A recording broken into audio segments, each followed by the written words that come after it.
Good morning all of you. देखिएगा students, अपन ने 3.3 exercise तक कंप्लीट कर लिया था लास्ट क्लास में।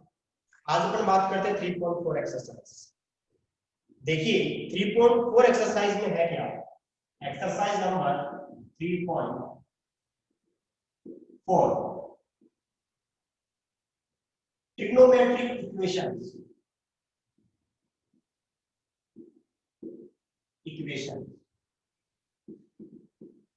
हिंदी में बोलेंगे तो क्या बोलेंगे? त्रिकोणमितीय समीकरण। क्या बोलेंगे? त्रिकोणमितीय समीकरण। अब इक्वेशन क्या होती है? माइंड में क्वेश्चन बन रहा होगा कि इक्वेशन क्या होती है जिसमें एलएचएस भी हो और आरएचएस भी हो। ax प्लस का by इक्वल टू सी, ये इक्वेशन है। यस और नो? यहाँ पे दो वेरिएबल्स है x और y। a b c क्या है? कांस्टेंट यानी कि अचर राशि है। और आपके पास इक्वेशन चल रही है ax प्लस by। ये कौन सी इक्वेशन होती है?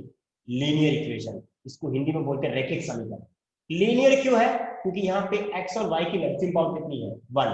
सो this equation is known as linear equation. कौन सी इक्वेशन? लीनियर। देखिए लीनियर इक्वेशन है, इसको बोले रैखिक समीकरण। रैखिक समीकरण। लेकिन यहाँ पे कौन सा पढ़ेंगे अपन? Trigonometry equation. देखिए यहाँ पे दो टाइप के सॉल्यूशन होंगे। कितने टाइप के? दो टाइप के। एक तो होगा प्रिंसिपल सॉल्यूशन, एक होगा जनरल सॉल्यूशन। यहाँ पे दो सॉल्यूशन होंगे, एक तो होगा प्रिंसिपल सॉल्यूशन, एक होगा जनरल सॉल्यूशन। प्रिंसिपल वो स्कूल वाले प्रिंसिपल नहीं, यहाँ पे प्रिंसिपल का मतलब अलग है। ठीक है, देखिए दो सॉल्यूशन होते हैं इसके। एक होता है प्रिंसिपल सॉल्यूशन,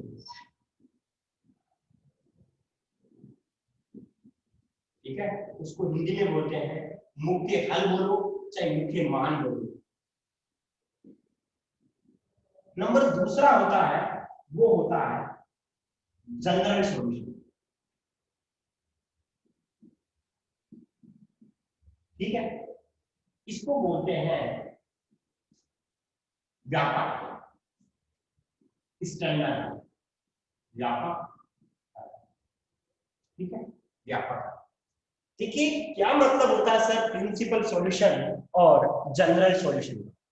देखिए प्रिंसिपल सॉल्यूशन होता है ना, ये लाई करता है, इट लाइज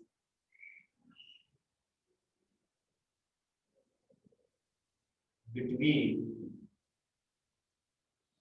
0 to 2 पाई। या अपन ऐसे बोल सकते हैं कि कहां लाई करेगा? थीटा की वैल्यू 0 से लेकर कहां तक जाएगी? 2 पाई तक। कहां तक जाएगी? 0 से लेकर 2 पाई तक। कहने का मतलब क्या होगा? थीटा की वैल्यू 0 से बड़ी, 0 के इक्वल, 2 पाई का मतलब 360। 2 पाई का मतलब क्या होगा? 360।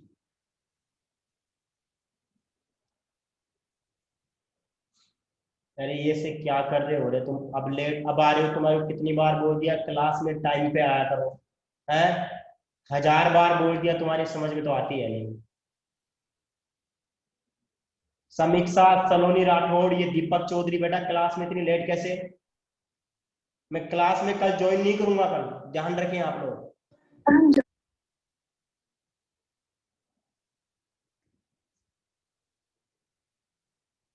दोबारा से देखो, ट्रिग्नोमेट्री इक्वेशंस।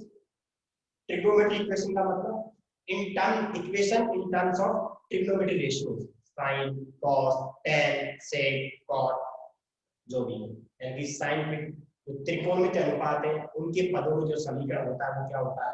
त्रिकोणमितीय समीकरण। इसके दो सॉल्यूशन होते हैं, एक तो होता है प्रिंसिपल सॉल्यूशन, एक होता है जनरल सॉल्यूशन। प्रिंसिपल को बोलते हैं मुख्य मान, इसको बोलते हैं व्यापक।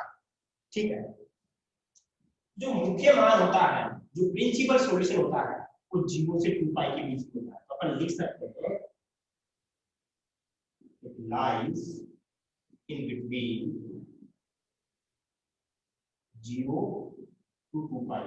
ये दोनों भी होंगे, ध्यान रखना, 0 to पाई भी होगा। ठीक है, और ये क्या होता है? यहाँ पर इंटरवल भी बोल सकते हैं। यहाँ पे 0 से लेकर यहाँ पे थीटा की वैल्यू जीरो के इक्वल, उल्टा हो गया, थीटा की वैल्यू जीरो से बड़ी, जीरो के इक्वल, 2 पाई से छोटी, 2 पाई के इक्वल। ठीक है, अब देखिएगा इसमें क्या होता है, general solution, general solution,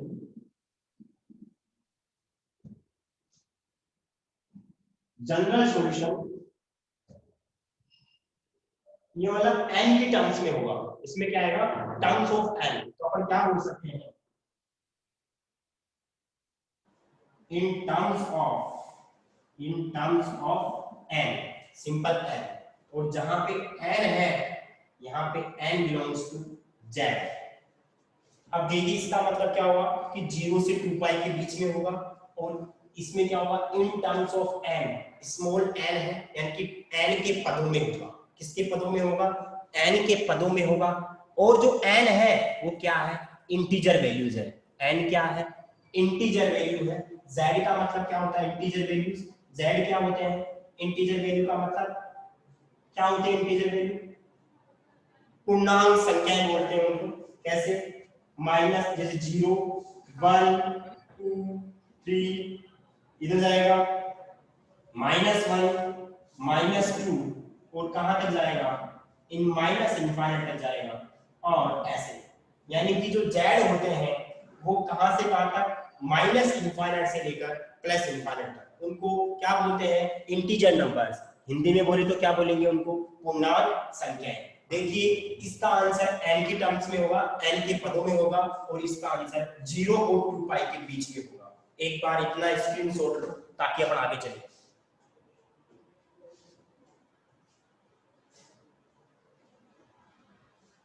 done.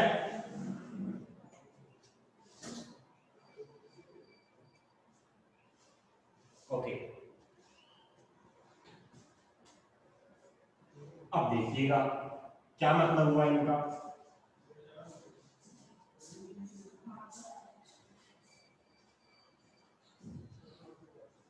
जैसे मान लीजिए एग्जाम्पल है मेरे पास,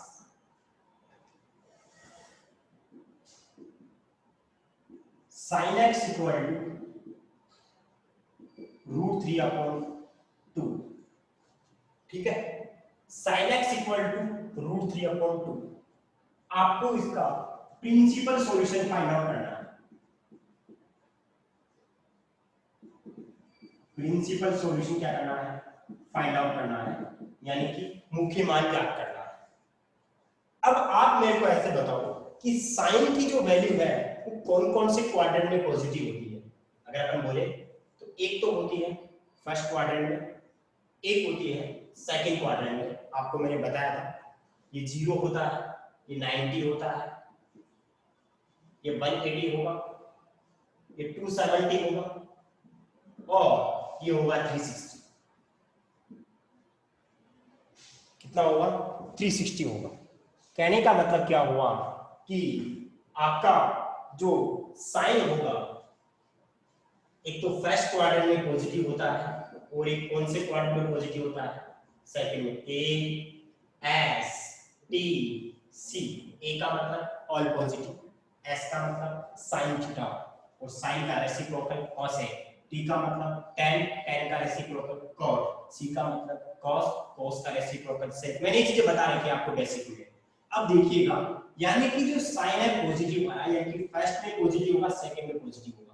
ठीक है, तो अपन फर्स्ट में चलेंगे और सेकंड में चलेंगे। देखिए किसी भी क्वेश्चन के प्रिंसिपल सॉल्यूशन आप कैलकुलेट करते हो किसी भी इक्वेशन का, तो उसके दो सॉल्यूशन आएंगे। प्रिंसिपल कितने आएंगे, दो वैल्यूज आएंगी। ओके, अब देखिए कैसे आएगी दो वैल्यूज। देखिएगा, क्या मैं इसको ऐसे लिख सकता हूं, चेक करना। देखिए sin π/3, मेरे को बताइए क्या मैं √3/2 को π/3 लिख सकता हूं, sin π/3।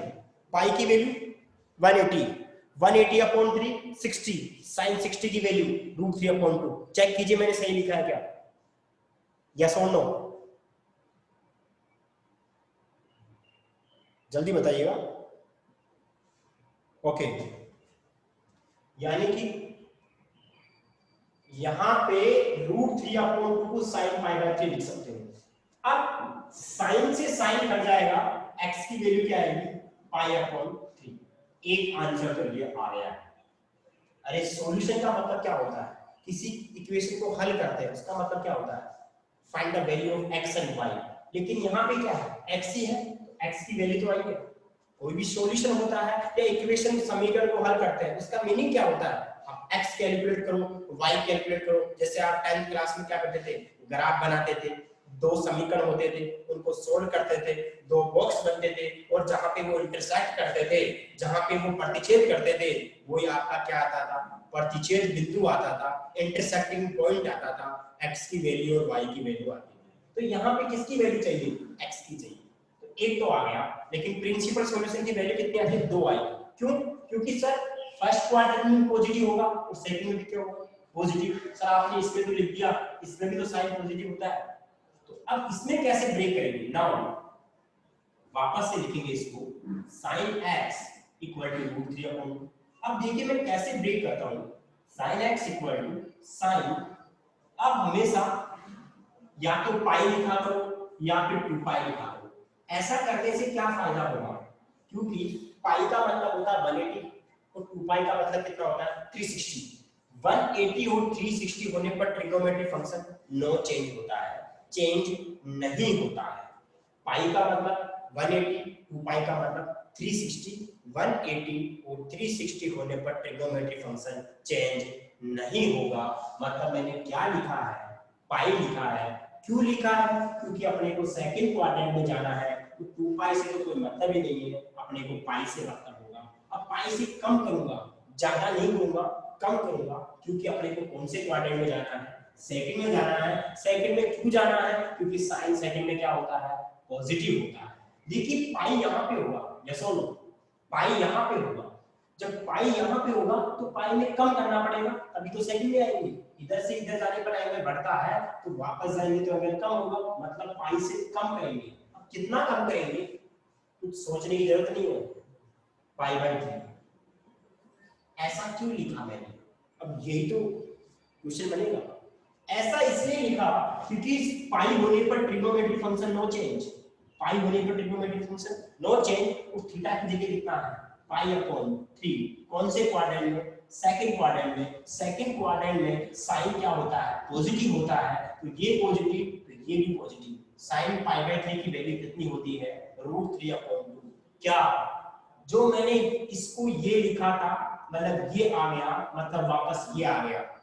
क्या मैंने ये चीज सही लिखी थी, क्या आप लोगों के ये चीज समझ में आ गई, कैसे लिखा, यस और नो में मेरे को कमेंट बॉक्स में लिख के बताइएगा, सर समझ में आ गया। साइन पाई माइनस π/3 अपन ने ऐसा क्यों लिखा, समझ में आ गया।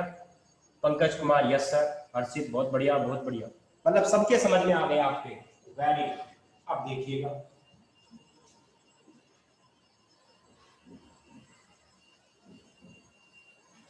अब मैं इसको आगे सोल्व करता हूं, आगे सोल्व करूं तो sin x equal to sine, इसको सोल्व करेंगे, मैं 3 एलसीएम लूंगा। कितना एलसीएम लूंगा, 3 पाई माइनस पाई कितना हो जाएगा, 2 पाई आएगा। कितना आया, 2 पाई। इसको मैंने सोल्व करके लिख दिया है, साइन से साइन कट जाएगा, x की वैल्यू कितनी आ जाएगी, 2 π/3। इसका मतलब क्या हुआ, hence x इक्वल टू, एक तो π/3 आ गया, एक 2 π/3, तो यही आपका क्या हो गया, आंसर हो गया। मैंने क्या बोला था, 0 और 2 पाई के बीच में होगा, 0 और 2 पाई के बीच में होगा। देखिए ये क्लोज ब्रैकेट होते हैं, क्लोज ब्रैकेट होते हैं, क्लोज इंटरवल होते हैं। ऐसा क्यों, क्योंकि इसमें क्या होता है, एक तो देखो, देखिए दो चीजें होती है। जैसे मान लीजिए मैं आपको लिखूं 2,4, एक लिखूं मैं 2 और 4, इन दोनों में फर्क क्या होता है। देखिए इसका मतलब तो होता है, जैसे मान लीजिए आपका ये 2 पॉइंट है और ये मान लीजिए आपका 4 वाला पॉइंट है, इस ओपन होता है, इसको ओपन इंटरवल बोलते हैं। जब ओपन का मतलब छोटे वाला ब्रैकेट, छोटे वाला ब्रैकेट में क्या होता है, जो एक्सट्रीम वैल्यूज होती है, जो बाहर वाली वैल्यूज होती है, उनको काउंट नहीं करते हैं और इनके बीच वाली वैल्यूज को क्या करते हैं, काउंट करते हैं। इसको बोलते हैं क्लोज इंटरवल। इसका मतलब इसमें क्या होता है, 2 एंड 4, इसमें बाहर वाली वैल्यूज भी काउंट होती है और बीच वाली वैल्यूज भी क्या होती है, काउंट होती है। समझ में आ रहा है? ठीक है। चेतन दाकर सर रिपीट प्लीज, कौन सा रिपीट करना है? चेतन दाकर बेटा कौन सा रिपीट करना है?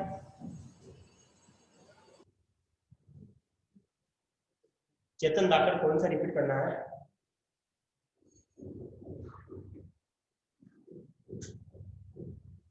कौन सा रिपीट करना है?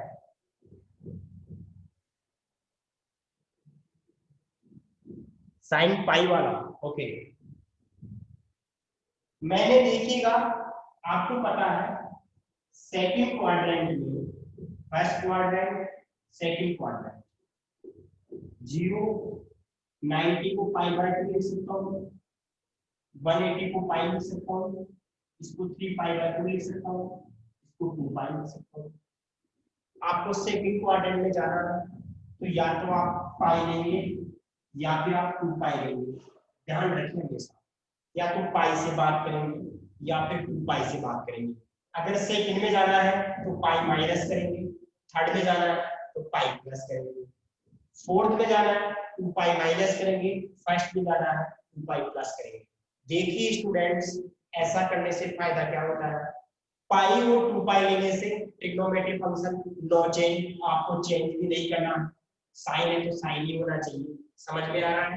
तो मैं क्या करूंगा, मैंने पाई लिख दिया, लेकिन आपको जाना कहाँ पे, सेकंड में जाना है। सेकंड में क्यों जाना है, क्योंकि सर सेकंड में साइन क्या होता है, पॉजिटिव। फर्स्ट में तो आपने पॉजिटिव कर दिया था, लेकिन सेकंड में भी पॉजिटिव करना है। पाई माइनस क्यों कर रहा हूँ, क्योंकि सेकंड में जाएंगे इसलिए मैंने माइनस कर दिया।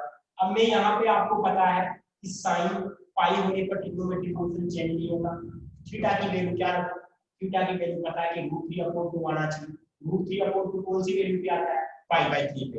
अब समझ में आ गया होगा मेरे हिसाब से। चेतन दाकर π/3 यहाँ पे लिख दिया, क्यों लिखा, क्योंकि √3/2 चाहिए। यस और नो? आ गया, बहुत बढ़िया बहुत बढ़िया। अब देखिएगा, ये तो सिंपल एक एग्जांपल हो गया, एक बार इसका स्क्रीनशॉट लो ताकि अपन आगे चलेंगे।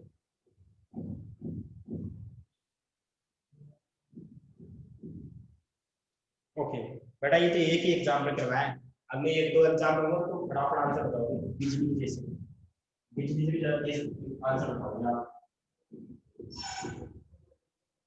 हाँ, जैसे मान लीजिए अगला एग्जांपल है ना, tan x equal to √3, okay, या tan x इक्वल टू 1/√3 है। ये अपना अगला एग्जांपल है। आपको प्रिंसिपल सॉल्यूशन फाइंड आउट करना है। कौन सा सॉल्यूशन, प्रिंसिपल सॉल्यूशन। तो आपको पता है प्रिंसिपल सॉल्यूशन होता है 0 और 2 पाई के बीच में। अब देखो कैसे करेंगे, आपको पता है तो tan होता है first quadrant, second quadrant, third quadrant, fourth quadrant. ये होता है ए, ये होता है एक्स, ये होता है टी सी। अब आपको पता चल गया कि ये पॉजिटिव वाला है। tan पॉजिटिव कौन कौन से क्वाड्रेंट में होता है, जल्दी बताइए मेरे को। एक तो होता है फर्स्ट में और एक होता है थर्ड में। तो देखिए फर्स्ट में जाना तो बहुत आसान है, tan x equal to simple कितना लिख देंगे इसको, π/6 लिख देंगे। ऐसा क्यों, क्योंकि पाई की वैल्यू कितनी होगी, 180, 180/6 30, तो tan 30 की वैल्यू कितनी होगी, 1/√3। tan से tan उड़ा दोगे, x की वैल्यू कितनी आएगी, π/6 आएगा, बिल्कुल सही। नाउ वापस लेंगे उसको, वापस से लिखेंगे tan x इक्वल टू 1/√3।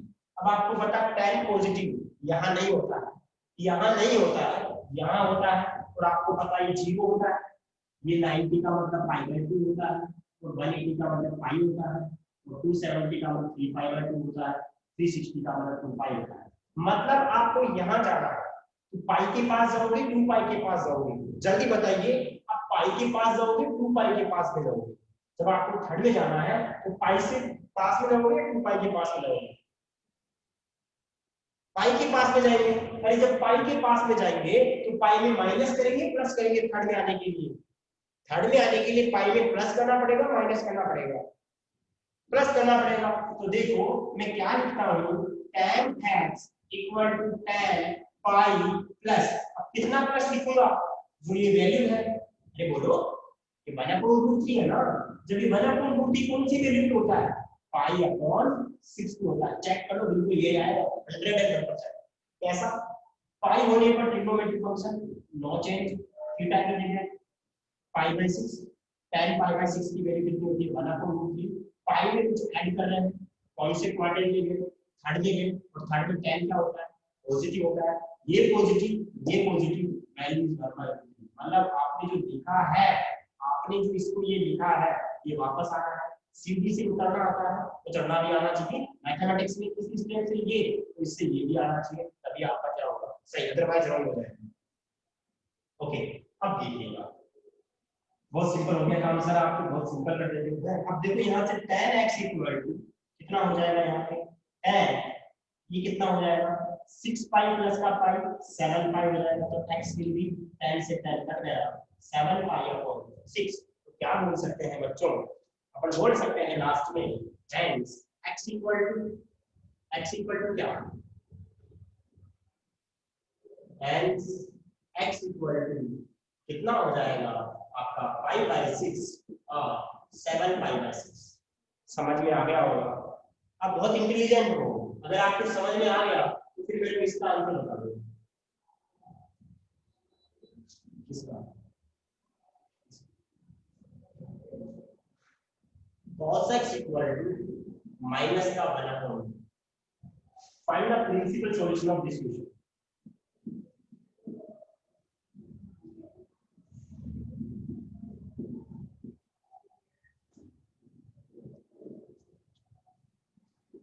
जल्दी रफ कॉपी में करके बताइए इसका प्रिंसिपल सॉल्यूशन क्या होगा। आपके पास 2 मिनट है, 2 मिनट है, उसका प्रिंसिपल सॉल्यूशन बताना है। जो जितना जल्दी बताएगा सबसे ज्यादा होशियार, हमेशा के लिए नहीं, ओनली दिस क्वेश्चन और दिस क्वेश्चन।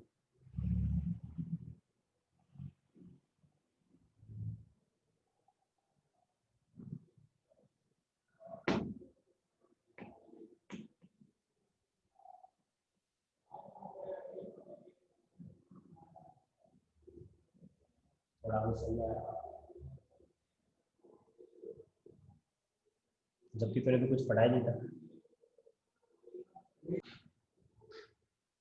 बताओ रे क्या आंसर आएगा, कुछ आया? 7 पाई बाय 3 एंड माइनस का पाई बाय 3। चेक करता हूं, देखें ये होगा सेकंड क्वाड्रेंट में negative, pi minus pi by 6। गलत है भाई answer, Gajanand Kumar wrong answer.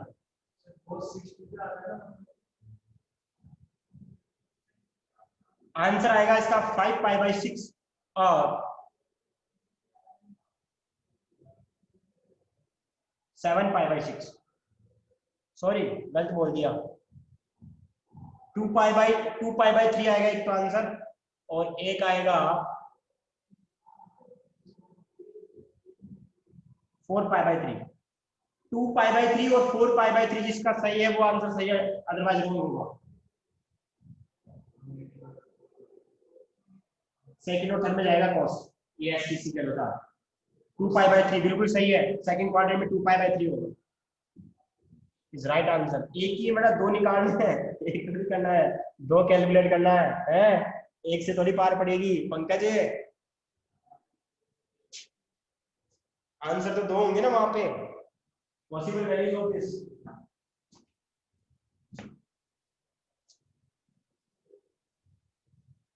हाँ मैं बताता हूँ, आपने सोल्व कर लिया होगा अप्रोक्सीमेट। अब देखिए मैं बताता हूँ कैसे होगा।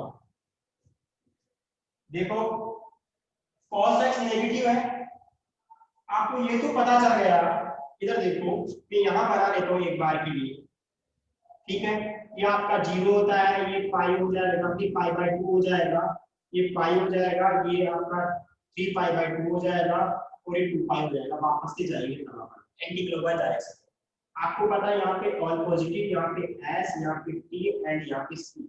आपका कोस नेगेटिव है, कोस क्या है 4 पाई बाय 3 होगा, बिल्कुल सही है, और 2 पाई बाय 3 होगा। खुशी शर्मा एक सही है आपका, एक आपने कैलकुलेट नहीं किया, दो वैल्यू कैलकुलेट करनी है। अब देखो बेटा जिसने कर लिया वो अच्छी बात है, जिसने नहीं किया वो एक बार वो देख लो, फिर अपन जनरल सॉल्यूशन की बात करते हैं। देखिए स्टूडेंट्स, यहाँ पे अगर बात करें अपन A S T C all positive sine cos tan cos cos, यहाँ पे कॉस नेगेटिव है। नेगेटिव कौन कौन से में नेगेटिव होता है कॉस? एक तो इसमें नेगेटिव होगा और एक इसमें नेगेटिव होगा, यानी कि एक बार तो पाई माइनस करेंगे और एक बार क्या करेंगे, एक बार तो अपन क्या करेंगे, एक बार तो अपन पाई माइनस करेंगे और एक बार क्या करेंगे, पाई प्लस करेंगे। इतना समझ में आ रहा होगा आप लोगों के? अरे एक बार तो क्या करेंगे, ऊपर जाएंगे, एक बार नीचे जाएंगे, ऊपर जाएंगे तो माइनस करना पड़ेगा, नीचे आएंगे तो प्लस करना पड़ेगा। बहुत सिंपल है। cos x equal to minus का 1/2, cos x equal to minus का 1/2। मैंने दोनों तरफ सेपरेट कर दिया कि दो बार अप्लाई करेंगे अपन। अब यहाँ पे अप्लाई करेंगे cos x equal to cos, पहले में क्या करना है बच्चों, पाई माइनस करूंगा। अब माइंड में क्वेश्चन बन रहा है सर माइनस कितना करें? अरे 1/2 किसकी वैल्यू होती है? आपने डिसाइड कर लिया कि सर नेगेटिव तो आएगा ही आएगा, तो आपने चले गए ना सेकंड में, तो सोचना ही नहीं है। तो 1/2 कौन सी वैल्यू पे होता है? पाई बाई 3 पे 60 पे होता है, और 60 की वैल्यू 1/2 होती है, तो ये लो पाई बाई 3 हो जाएगा। इसको सोल्व करेंगे तो कितना आ जाएगा, 2 पाई बाई 3।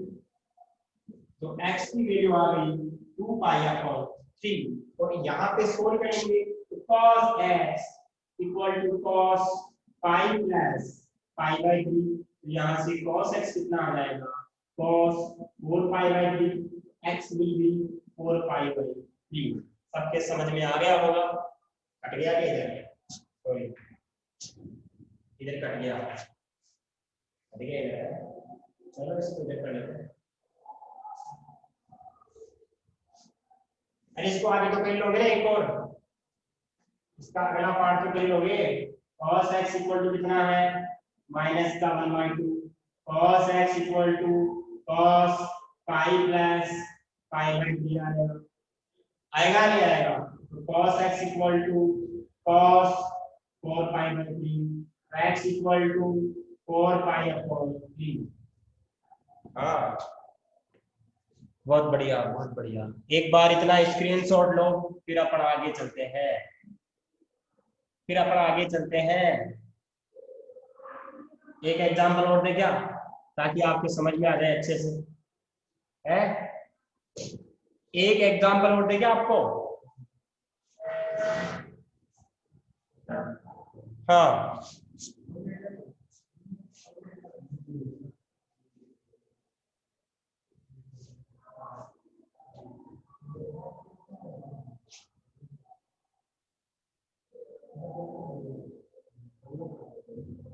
हाँ, अब देखो अपन आगे बात करते हैं। एग्जांपल अगला अगला देखो।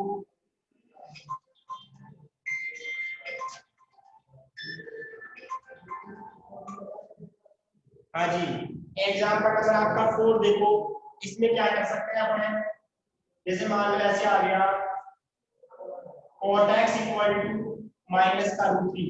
बताइए इसका प्रिंसिपल सॉल्यूशन क्या होगा, फटाफट बताइएगा। प्रिंसिपल सॉल्यूशन क्या होगा?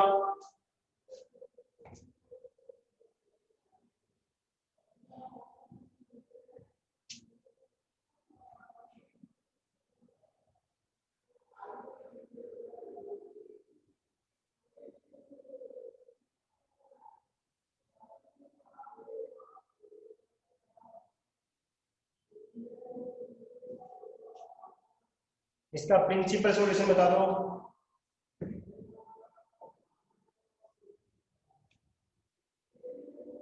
पाई बाई 6 है। पंकज कुमार गलत है, अरे माइनस है वहां पे।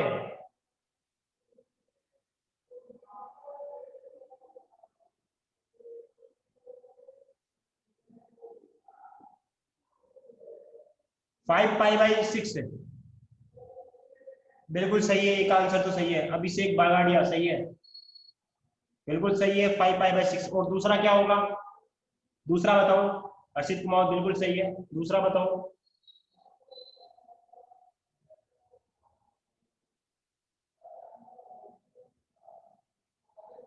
11 पाई बाय 6 बिल्कुल सही है, बिल्कुल सही है। देखिए इसको सोल्व करेंगे अपने इस वाले को, तो कैसे करेंगे, cot x equal to minus का root 3, cot x equal to minus का रूट 3, तो cot x ये आ जाएगा पाई, ये कौन से क्वाड्रेंट में जाएगा, ये जाएगा आपका सेकंड क्वाड्रेंट में, तो माइनस कर देंगे, ठीक है, तो ये हो जाएगा 5 पाई प्लस 6, ये cot x हो जाएगा, x will be 5 pi upon 6। यहाँ पे कौन से में जाएगा, ये फोर्थ में जाएगा, तो फोर्थ में जाएगा तो 2 पाई माइनस 5 बाई 6 और 11 पाई बाई 6 आएगा, यहाँ से कितना हो जाएगा 11 पाई अपॉन 6। घर पे आप लोग इसको और दोबारा से समझना इस क्वेश्चन को, मेरे हिसाब से ये क्वेश्चन समझ में आ जाएगा आपके। क्या मैं सही बोल रहा हूँ क्या? अरे क्या मैं सही बोल रहा हूँ कि ये क्वेश्चन समझ में आ जाएगा सभी के? बताने की जरूरत है क्या इसको? बता तो दिया है, क्या बताऊंगा। ठीक है, तो बढ़िया तरीके से बेटा इन एग्जांपल्स को कॉपी में कर लेना। फिर अपन कल जनरल सॉल्यूशन के 3 फॉर्मूले हैं और 3 स्पेशल केस है, कल अपन हो सकता है कि पूरी एक्सरसाइज ही खत्म कर देंगे।